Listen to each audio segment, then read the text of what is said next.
be found? Where can God be found? God in you. Ang pamagat ng ating pag-aaral.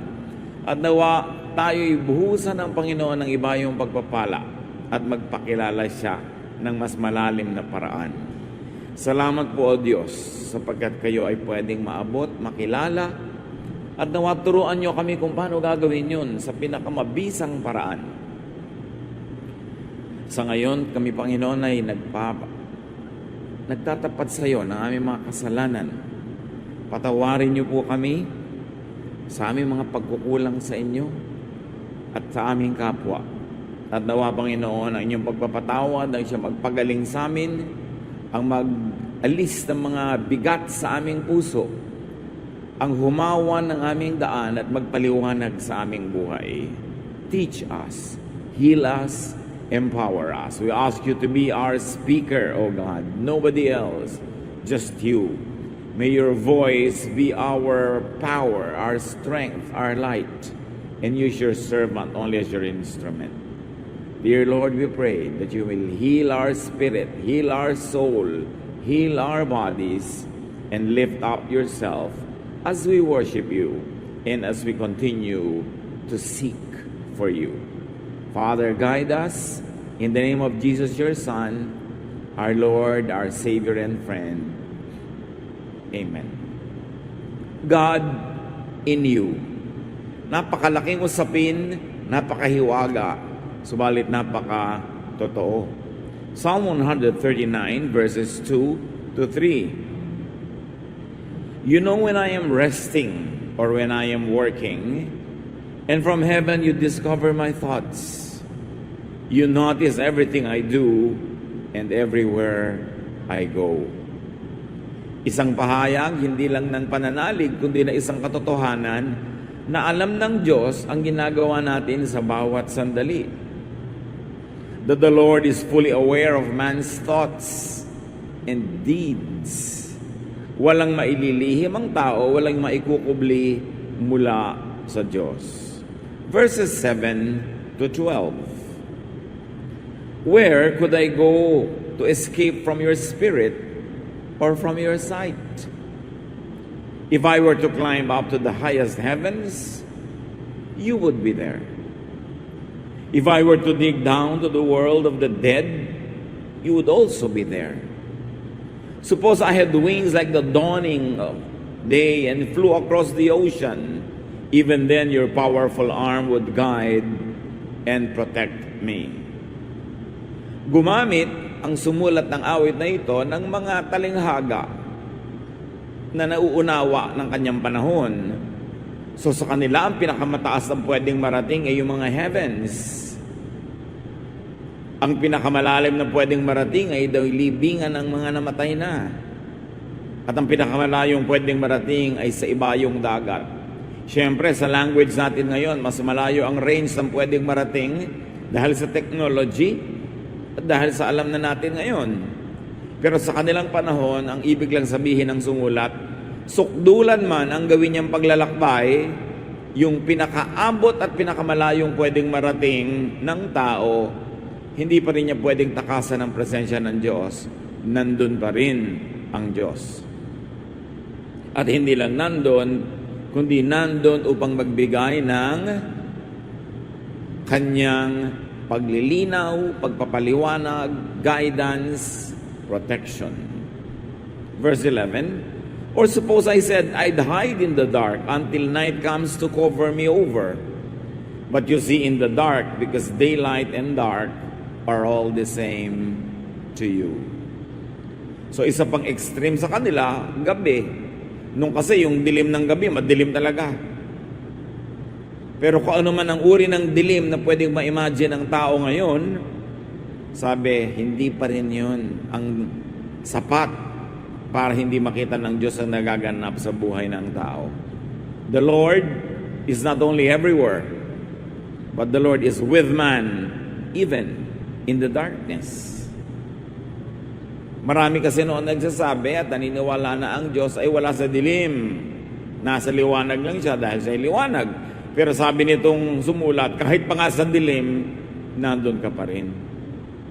Psalm 139:18, "And when I awake, I will find you nearby." Magising ako, makatulog, nandun ka sa aking tabi. The Lord is nearby, even in the light of day. God is always with man. God knows man. At bilang tugon, bilang ganti, ano naman dapat gawin ng tao? Because God knows man, man should know God. Beginning from within himself. Kung ginamit dito sa awit na ito, sa tula, na sa talighagan ng sabi, yung pinakamalalayong pwedeng marating ng tao at nandun pa rin ang Diyos, kung gano'n ang pinakamalapit at pinakamadali at pinakadapat na pagsimula ng paghahanap sa Diyos, hindi sa malayo, kundi sa malapit. Doon sa kayang-kaya ng tao, sa kanyang kalooban. Why? Because God is within him. Why should man begin within himself in search of God? And here when I say man or himself, I mean tao sa Tagalog. Man or woman, sangkatauhan. Bakit kailangan sa ating kalooban, sa kaloob-looban natin tayo magsimula sa paghahanap sa Diyos? Because even the Bible says that we are the temple of the Holy Spirit. Tayo mismo ang templo ng Espiritu ng Diyos. Saan mo ba siya hinahanap? Di ba sa kanyang templo? Pero sabi, ang Diyos ay hindi nabubuhay sa templong gawa sa bato, sa bakal, gawa ng tao, kundi ang puso ng mananampalataya, yung kalooban ng taong nilikha niya, ang siya niyang tahanan. Man should and could see the kingdom of God, according to the Bible, by being born again. John 3:3, Jesus replied to Nicodemus, "Very truly I tell you, no one can see the kingdom of God unless they are born again." So, the kingdom of God, the kingdom of heaven, God's presence, salvation, all these words are used interchangeably. Isa lang ang kahulugan, yung paghahari ng Diyos sa buhay ng tao na magliligtas tuloy sa Kanya sa kapahamakan, doon sa kabilang buhay at maging dito. Kaligtasan mula sa paghahari ng kasalanan, kaligtasan mula sa napakaraming panganib. Salvation in all its aspects could be found when people find the kingdom of God. And Jesus says that for you to find the kingdom of God, you have to be born again. Born again means seeing the kingdom of God. Hindi naman ito yung sobrang na-oversimplify na formula na pumikit ka, magdasal ka ng ganitong formula prayer, born again ka na. Well, if you understand its meaning and really do it in great faith, you could see the kingdom of God. The formula by itself is just that, a formula. Huwag nating ipapalit yung formula doon sa tunay na sinasagisag nito. Malalim na pagkaunawa sa Diyos. Kaya tuloy nakikita mo siya, nakikita mo ang kanyang kaharian, hindi ng physical na mata, kundi ng ating puso. If you have to see the kingdom of God, God and the kingdom of God is in man, what should you do? You should travel inwardly. Luke 17:21, Jesus says, "The kingdom of God is within you." Bakit niya sinabi yun? Sabi niya, huwag kayong maniniwala pag sinabing, ayan na, nando na ang kingdom of God, nasa disyerto. Huwag kayong pumunta. Pag sinabing nandoon sa loob ng bahay na yun, huwag kayong pumasok. Pag sinabing nandoon sa ganung lugar, di nyo kailangan habul-habulin. Sabi niya, dahil ang kaharian ng Diyos ay nasa sa inyo. Ang paghahari ng Diyos ay suma sa inyo. Ang tunay na templo ng Diyos ay kayo. Therefore, being born again means seeing the kingdom of God within you. Mahalagang usapin ito, mga kapatid, ating pagtuunan ng pansin. At huwag natin padaanin sa antok na hindi natin nadinig at naintindihan. That the kingdom of God is within you, not outside of you, not in the clouds.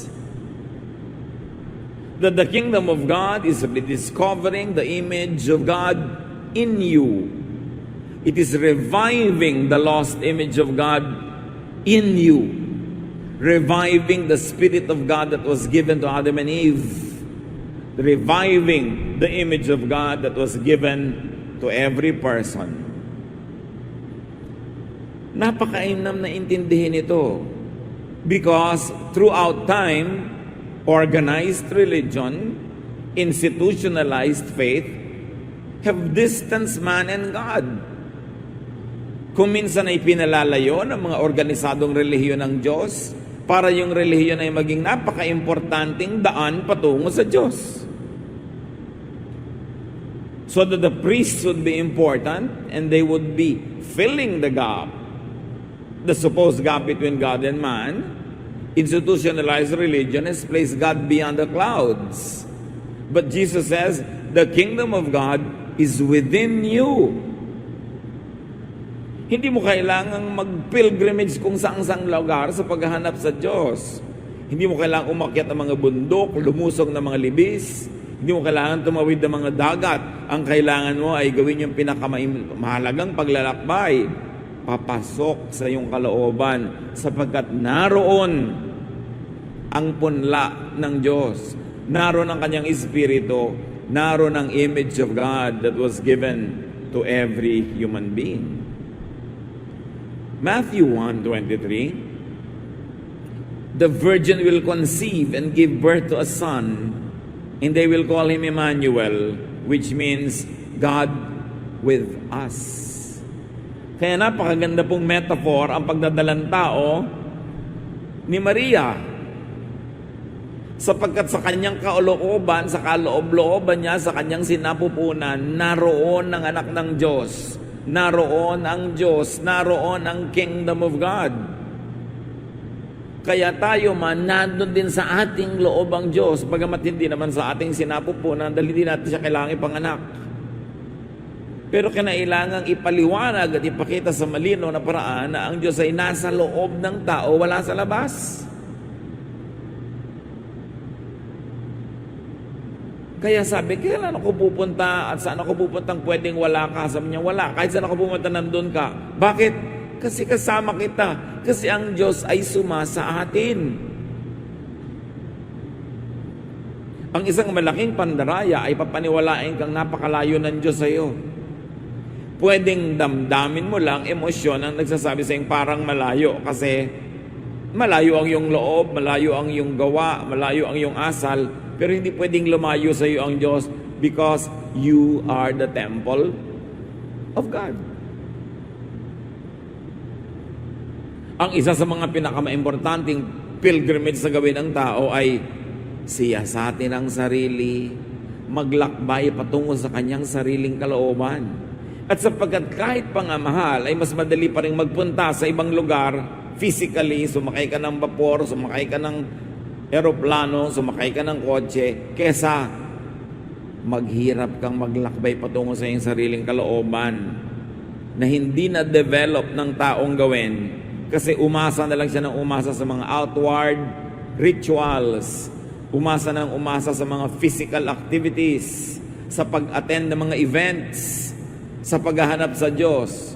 Kaya naman maraming tao, kung minsan nauubos na ang buong buhay sa pag-attend ng kutakot-takot na religious activities, di pa rin matagpuan ng Diyos kasi hindi niya ginagawa yung pinakamahalaga, hanapin sa kanyang kalooban, sa kaibuturan ng kanyang puso. God returns to be in you, to be with you. That the most important journey is going back to yourself, to your inner self. To be born again is to return to the Spirit of God in you. Kaya mahalaga na ang tao Naggugugol ng panalangin na personal devotion, pag-iisip, pagmumuni-muni, pagbubulay-bulay. Dahil kapag ikay tahimik na narinig mo ang sarili mong utak na nag-iisip, kapag ikay nalayo sa ingay ng napakaraming taong nag-aagawan sa iyong atensyon at pagsunod, naririnig mo yung tinig na galing sa iyong kalooban. Kaya mahalaga yung pag-iisip, pagbibigay ng panahon na hindi ka laging busy. At ngayon, napakahirap gawin yan with technology. Ang tao minuminuto tumitingin sa cellphone kahit hindi tumutunog. Pagka napaupo kahit saan, tingin agad, send agad ang message, games agad. Walang panahon sa sarili. Walang panahon na makipag-usap dun sa Espiritu ng Diyos na nasa sarili. Kasi kung kani-kanino nakikipag-usap na malayo. Kaya nga kuminsan kahit sa restaurant, kahit sa ang mesa, may 4 na taong nakaupo doon pero lahat nagte-text sa iba't ibang tao. Hindi sila nag-uusap. Papalayo ng papalayo ang kausap. Hindi nakausap tong malapit. Kaya may mga matitinong magulang, maraming ina, pag umuwi ang tatay galing sa abroad, nagtatrabaho, magbabakasyon, bawal mag-text ang mga anak. Habang nandito ang ama nyo, walang magte-text. Walang maglalaro sa computer. Walang magpe-Facebook. Asikasuhin yung makipagkwentuhan sa tatay nyo o sa nanay nyo. Kasi nga, ang layo ng kausap, yung malapit, hindi makausap. Ganon din ang institutionalized religion na kung ano-anong ginagawa para kausapin ng Diyos pero walang oras mapag-isa. Walang oras na mag-reflect. No time for devotions, for reflection. It is in quietness that we will hear the silent voice of God. So man can know God by knowing himself and others. Maraming mga ganyan, Lord, let me know you. Let me know you. Yun ang laging prayer. Kung masasagot lang siyang, you want to know me? Know yourself because you were made in my image.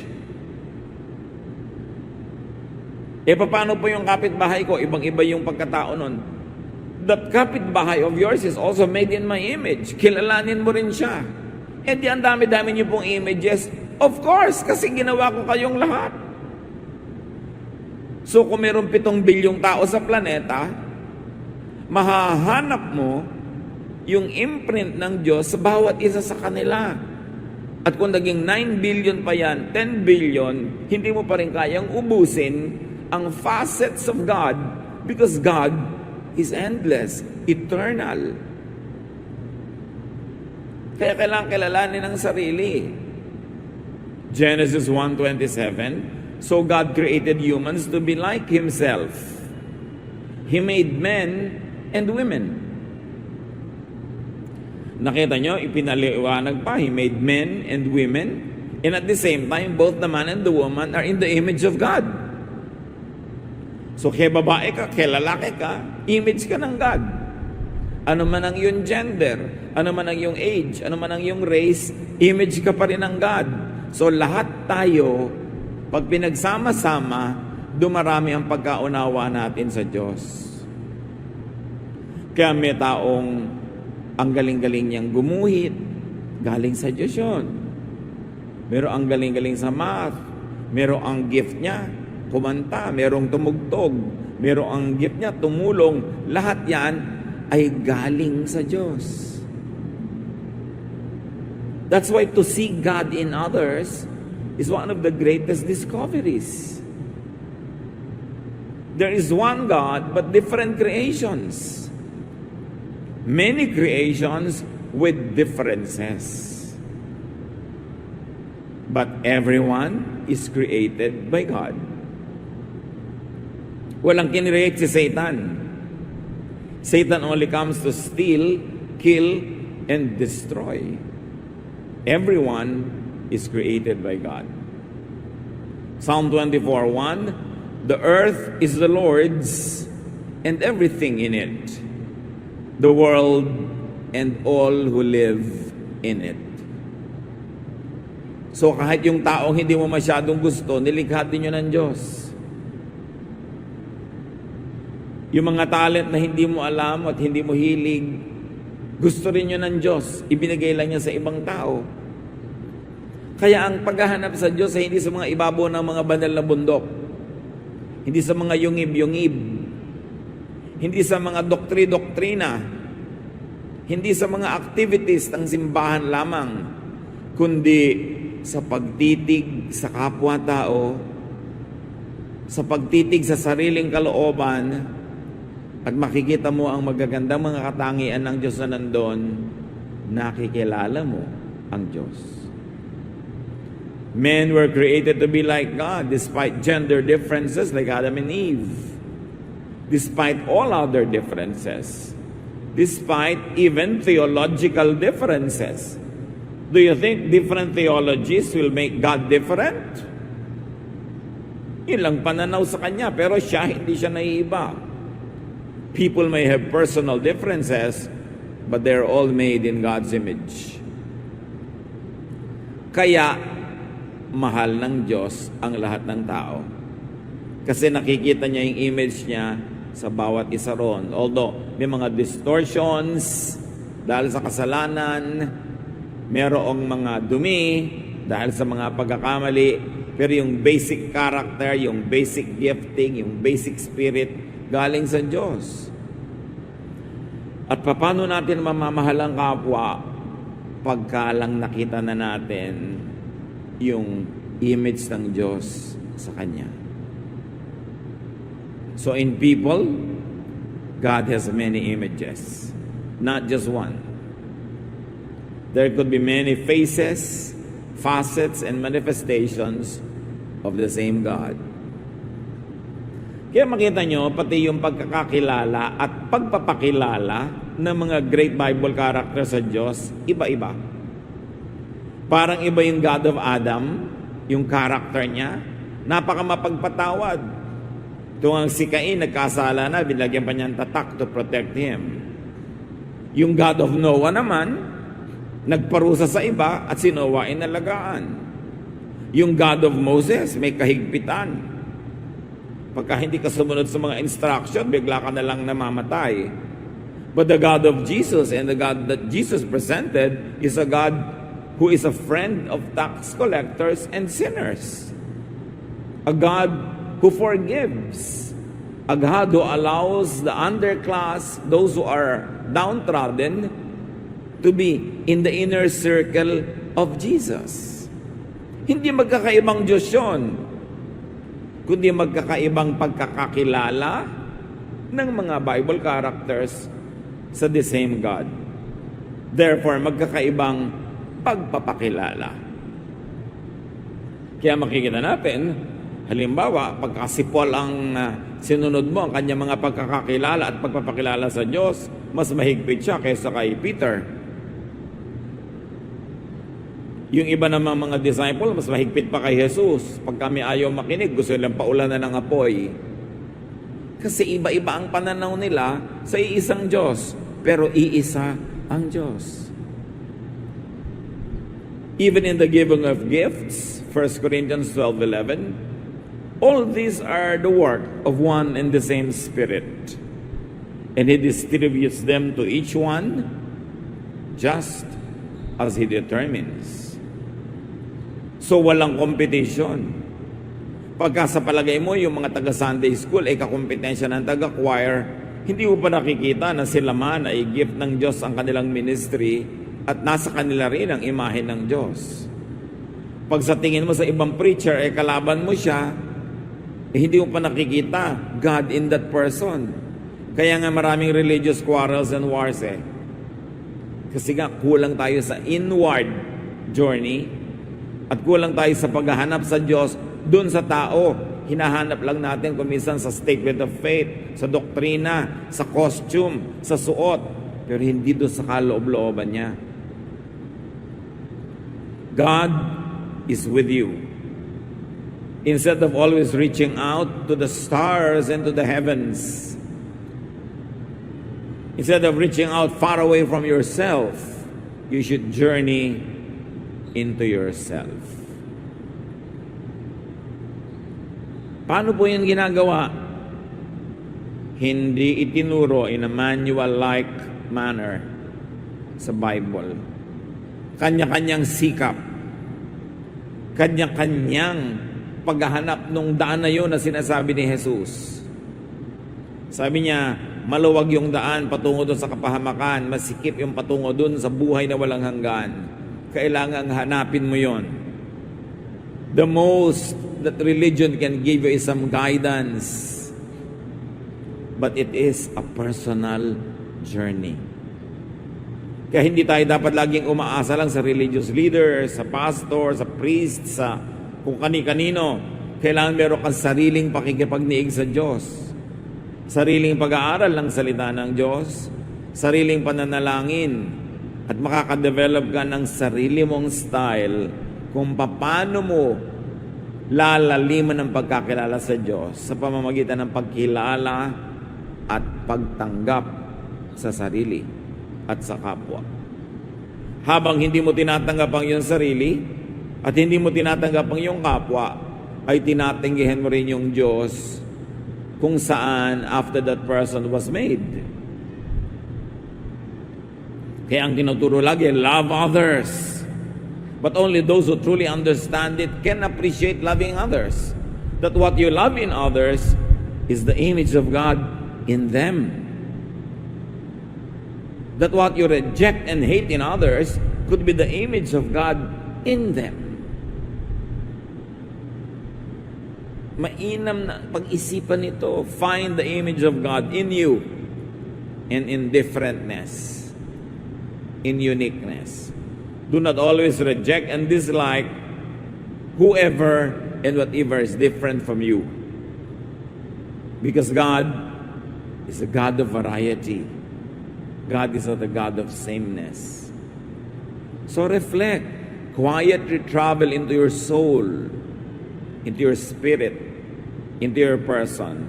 Pero hindi mo pwedeng magawa yan na nagke-Candy Crush.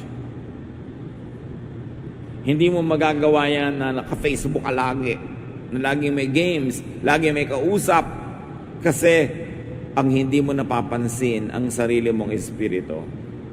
So spend enough time alone with yourself. At kung may regalo kayo mga kapatid na marapat ibigay sa sarili, ay panahon. Bigyan nyo ng mas maraming panahon ang inyong sarili.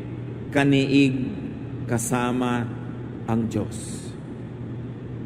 You don't always have to fill every blank time with companionship, with activity. Do not mistake activity for achievement. It is in non-activity that we could be quiet enough to hear God. Huwag kayong humiga kung kailan lang talagang pagod at antok na. Maglagay kayo ng oras para sa pananalangin, sa pag-iisip, at kung minsan, sa hindi pag-iisip. Kasi pag wala kang iniisip, nakaupo ka lang doon maaaring magkaroon ng spasyo yung mensahe ng Diyos para sa iyo. Huwag sobrang paguri ng sarili at puyatin na paggising mo, antok na antok ka pa, pero may trabaho ka o may gagawin, kailangan ka nang lumipad agad, wala ka ng panahong manalangin. Wala ka ng panahong magbulay-bulay, wala ka ng panahon na tanungin ng Diyos kung anong gusto niyang gawin ninyong dalawa sa maghapon na yon. Inuubos kasi natin ang oras natin sa mga bagay na hindi naman laging mahalaga. Sobrang TV, sobrang video, sobrang kung ano man yung pinagkakasobrahan, na wala namang idinudulot na mabuti sa katawan, sa espiritu, o sa kaluluwa, o sa emosyon. Hindi natin kailangang punuin lagi ng aktibidades ang ating kalendaryo. Be still and know that I am God. Sabi ng Psalm 46:10. It is an old-fashioned gift that the ancients knew how to give to themselves, that we should rediscover the beauty of aloneness. Hindi laging kailangang may kasama o kausap. Hindi kailangan laging nagmamadali. Hindi kailangan laging may ginagawa. Alam niyo nung araw, ang mga ninuno natin, marunong. Halos bawat bahay may silyon o may duyan. Uugoy-ugoy silang ganon, uugoy-ugoy. Alam niyo ba na sa pag-ugoy-ugoy na ganon, dahil sa rhythm ng katawan na ginagawa, dumadating yung mind sa level of freedom from attachment to certain earthly thoughts. Kaya marami silang nagagawang pagbubulay-bulay, pagdidili-dili, pagmumuni-muni. Kaya kahit sa ating mga ancient rituals, yung mga babaylano, mga princesses ay nangakaupo sa duyan, uugoy-ugoy, uugoy-ugoy. Para rin yung ginagawa ng psychiatrist, natitingin kasi isang bagay na sasayaw-sayaw, uuga-uga. Because it teaches you detachment from the present, from the here and the now, so that your spirit could transcend the material boundaries around it. Huwag nating alisin, mga kapatid, yung hiwaga ng ating pananampalataya. Yung hiwaga sa pananampalataya. Mula nung ang Biblia ay na-translate, na isalin sa mga wika ng karaniwang tao, progressively and increasingly, nagkaroon ng sobrang interes sa ibig sabihin ng bawat salita, bawat tuldok, bawat kataga. Kaya nagsimula din ng walang katapusang gyera, dahil hindi naman nagkakasundo-sundo lahat ng tao kung ano talaga ang kahulugan ng salitang ito, ng katagang ito, ng talinghagang ito. People got obsessed with the meaning of each word. They wanted to find out what everything meant, that they forgot to behold and to appreciate the mystery of the unknown. Nawala yung hiwaga, ang lahat na lang natapunan ng nakakasilaw na liwanag, na kuminsan hindi naman laging tamang liwanag. Lahat na lang gustong maunawa at maintindihan. Hindi natin kayang maunawa at maintindihan ang lahat ng hiwaga ng Diyos. How can the finite mind of man totally comprehend an infinite God?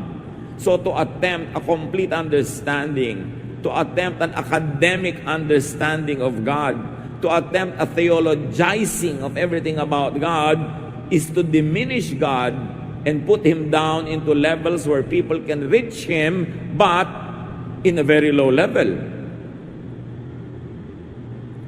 Huwag nating ipagkait sa Diyos yung pagiging Diyos, na mayroon siyang hiwaga, na mayroon mga bahagi niya na nakakubli sa likod ng mga ulap, na mayroon siyang bahaging maliwanag at may bahaging nakatago kumisan sa dilim at katahimikan, na hindi pwedeng ipaliwanag ang lahat ng bagay to the satisfaction of the human intellect, because God is not man. At sinabi niya, I speak only in human terms because of your natural limitations. My thoughts are not your thoughts. Your ways are not my ways, because my ways are higher than yours. And if the ways of God are higher than yours, can we attempt to reach and understand all His ways? We cannot. Kaya kuminsan lahat ng tao ay tinatanong, kahit sa Facebook where I do counseling, Pastor, pwede po bang gawin to ng Christian? Pwede po bang gawin nyo? So, bakit ba kayo tanong ng tanong? Hindi nyo isipin, hindi nyo itanong sa Diyos, at hindi nyo rin sundin yung sarili nyong damdamin. Kasi ang Panginoong Diyos ay nagpapakilala sa bawat isa, hindi lang sa tinatanong nyo, hindi lang sa mga specialist. Bawat isa ay nilikha sa imahe ng Diyos, Sinanay lang ng relihiyon ng mga tao na maging sunod-sunura na lamang at dependent sa kung anong sinasabi mula sa pulpito. Hindi na tuloy sila nag-iisip para sa sarili. Hindi na nananalangin para sa sarili. Pati panalangin, Pastor, ipag-pray niyo po ako. Bakit? Hindi ka makakapag-pray. I will be delighted to pray for you and to pray with you, but do not think that you always have to be prayed for, because you should pray. God wants you to pray. God wants to reveal Himself to you through your personal prayer. Bakit kailangan laging iutos sa iba? Gusto mong maintindihan ng Bible, attend ka lang ng Bible study para kung ano yung theology nung nagtuturo, yun na yung lululunin mo. Kailangan mag-aral ka rin. Kailangan saliksikin mo mag-isa. Hindi mo kailangan mag-Bible school para maintindihan ang mga isinulat sa Bible, kasi yung nagsulat nga ng Bible, hindi nag-Bible school. Kaya lang sobrang pinataas ng mga Bible schools at ng mga simbahan yung Diyos para walang makaabot kundi sila. At kailangan mo sila para abutin nila ang Diyos para sa iyo. Religion has placed itself in the center of the economy of spirituality, to the point that people think they can no longer reach God without the religious people, the religious system, and the religious activities. Si Noah, nagtumpok ng konting bato, nag-offer, yun ang kanyang ginawa sa Diyos. He did not need a priest. Yung mga tao nung araw, si Abraham, umakyat ng bundok, dinala niya ang kanyang offering. Hindi niya kailangan na mayroong mamagitan doon, hindi niya kailangan may mga choir, hindi niya kailangan na may mga usherette. Well, we need it now to have order, but do not forget, these are non-essentials. Because God is with you. God is in you. Pwede kang sumamba mag-isa.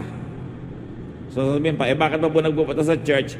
Kasi may mga special gifts na ibinigay sa ibang kapatiran na mamiminister sa iyo, magagamit mo, matututunan mo, maririnig mo, at meron ka ring gift na magagamit ng iba, so that together we become a family.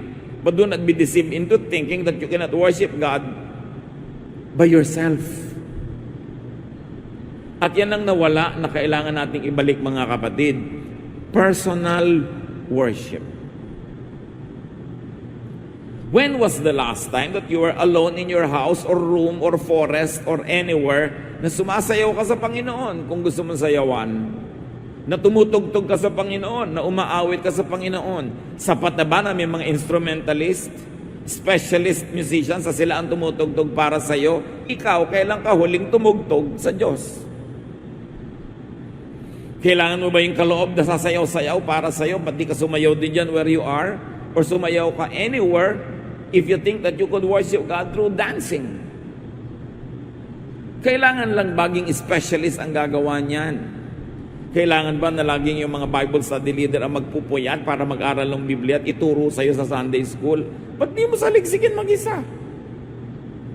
Then, dagdagan mo sa pag-attend ng mga ganon, para hindi ka lang pupunta doon para makinig. Meron ka rin maiko-contribute dahil nag-aaral ka rin. Everyone has the right and the duty to study the Word of God. Do not leave it to specialists. At yan ang kailangang ibalik natin, mga kapatid. Gusto nyo makilala ang Diyos?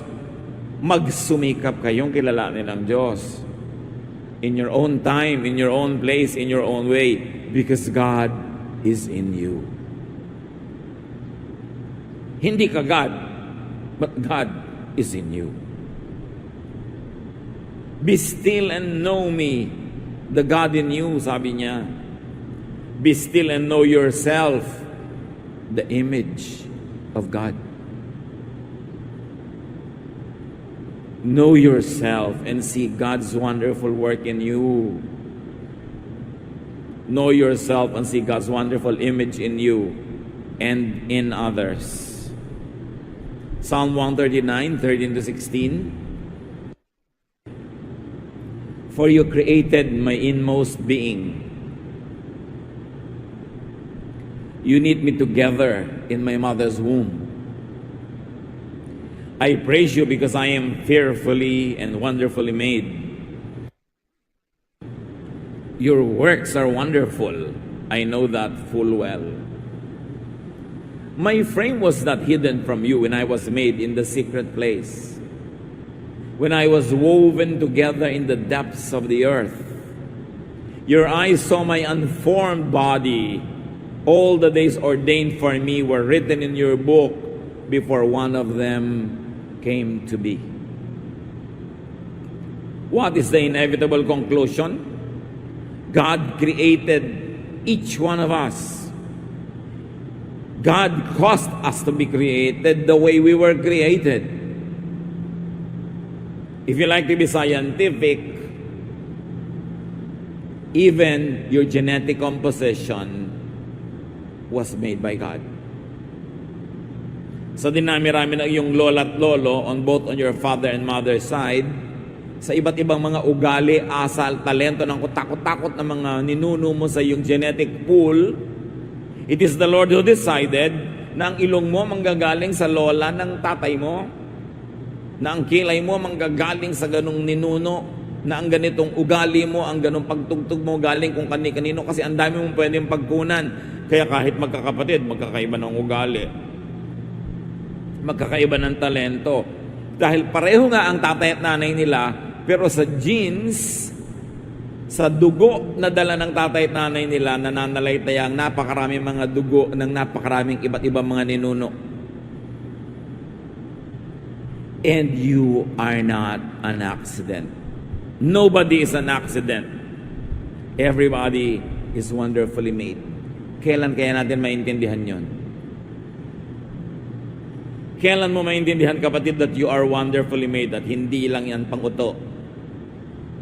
Kasi, if you were a mistake, sino nagkamali? Di ang Diyos?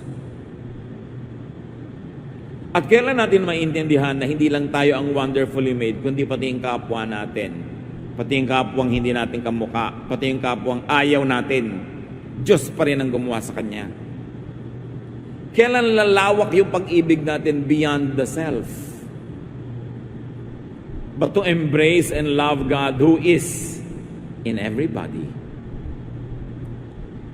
Kaya mag-ingat-ingat din tayo kuminsan, kasi pag sobrang relihiyoso ang tao, wala siyang ginawa kundi maghampas sa sarili,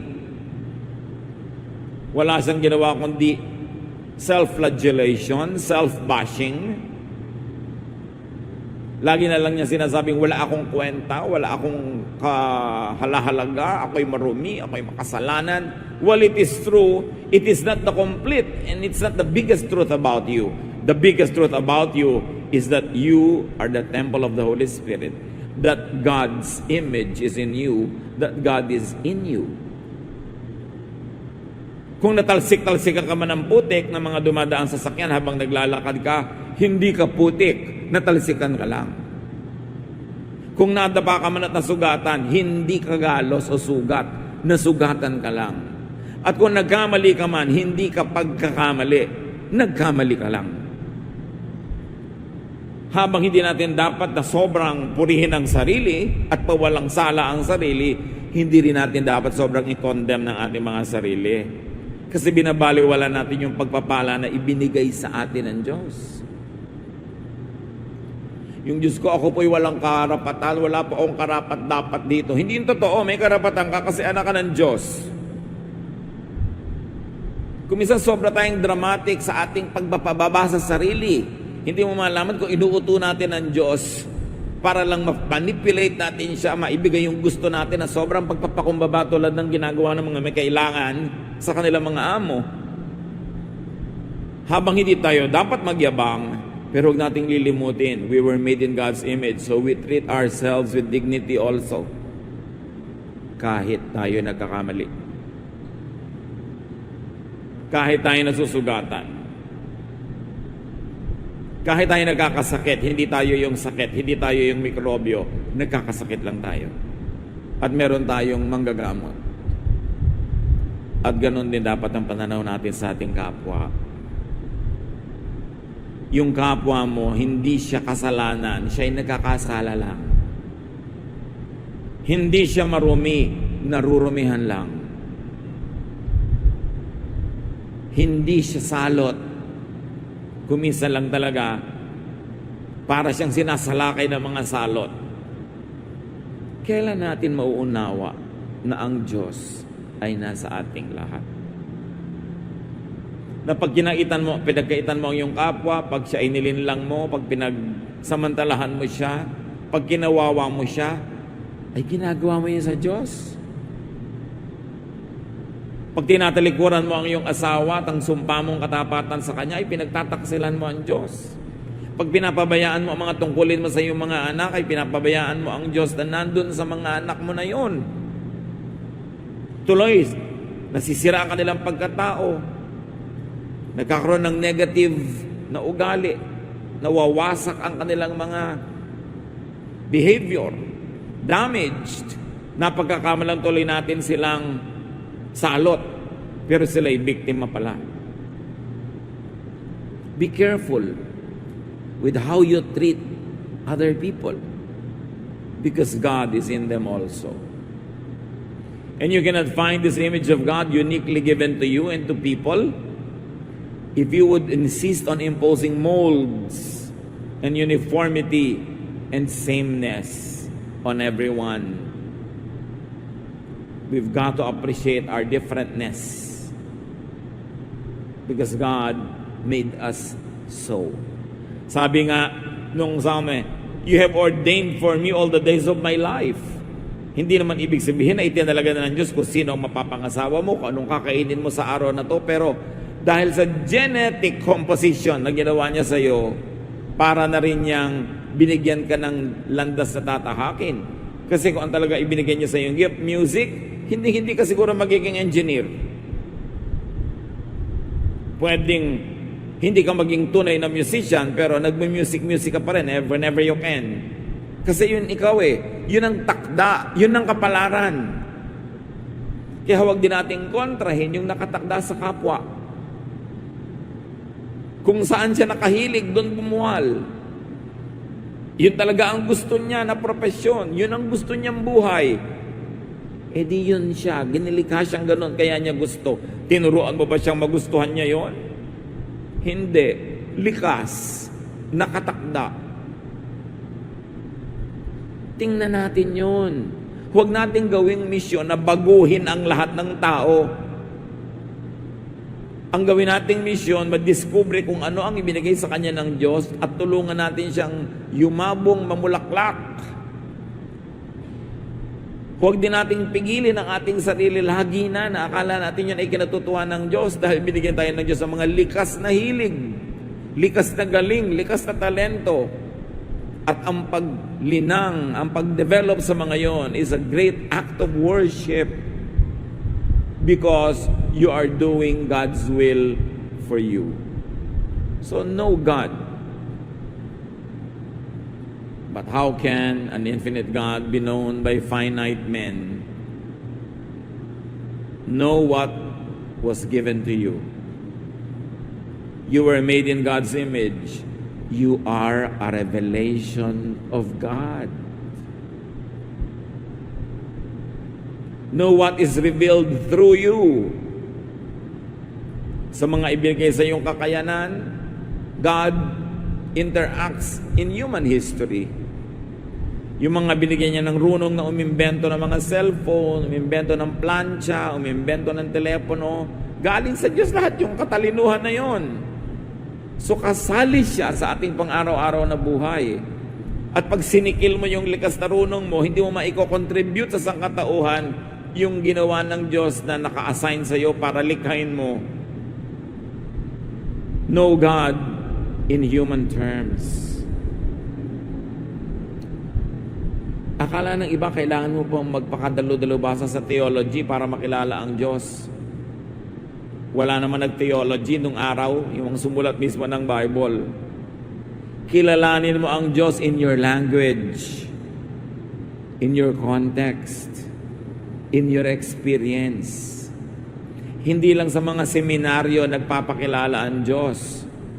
Hindi lang sa mga pulpito nagpapakilala ang Diyos sa iyo. Sa araw-araw na buhay mo, kasama mo siya. So makinig ka. Maging sensitive. Know God in your terms. Because God will not reveal to you what is beyond you. Hindi naman ipapaabot sa iyo ng Diyos yung hindi mo abot eh. So saan mo makikilala at paano mo makikilala ang Diyos? Doon sa abot mo. Hindi mo kailangang magsikap na abutin yung hindi mo abot. Kasi abot ka ng Diyos. At kung nasa ang level ka, nandun ang level niya. No need to search far. Hindi kailangan mag-pilgrimage sa mga holy places. Walang ganon. May mga places lang na pinanggarihan ng mga historical events associated with religion. Pero walang holy land. Because you are the temple of the Holy Spirit, therefore you are holy land. You were created by God in God's image. Kaya hindi natin binabastos ang sarili because we are holy land. Huwag tayong magpadala sa mga marketing ng kung ano-ano mga religious activities para magbenta ng mga biyahe, mga pilgrimage at kung ano-ano. God is in you. To accept God is to accept God's image in yourself and in others. So what is a foundational gift to yourself and others and to spirituality? To know and accept yourself and others. Kilala niyo na ba talaga ang sarili niyo, mga kapatid? O malapit na lang tayong gumraduate sa buhay na ito ay panay pa ang self-rejection, self-denial, na parang pagkakamali kayo ng Diyos. You are created wonderfully by God. See the wonder, enjoy it, and thank God for it. And contribute to our lives, to contribute to humanity, to society, by being yourself, because you are unique. Search for God. Bigyan nyo ang sarili nyo panangpuang na makilala pa ang Diyos sa loob ng sarili nyo mga ginagawa, sariling karunungan,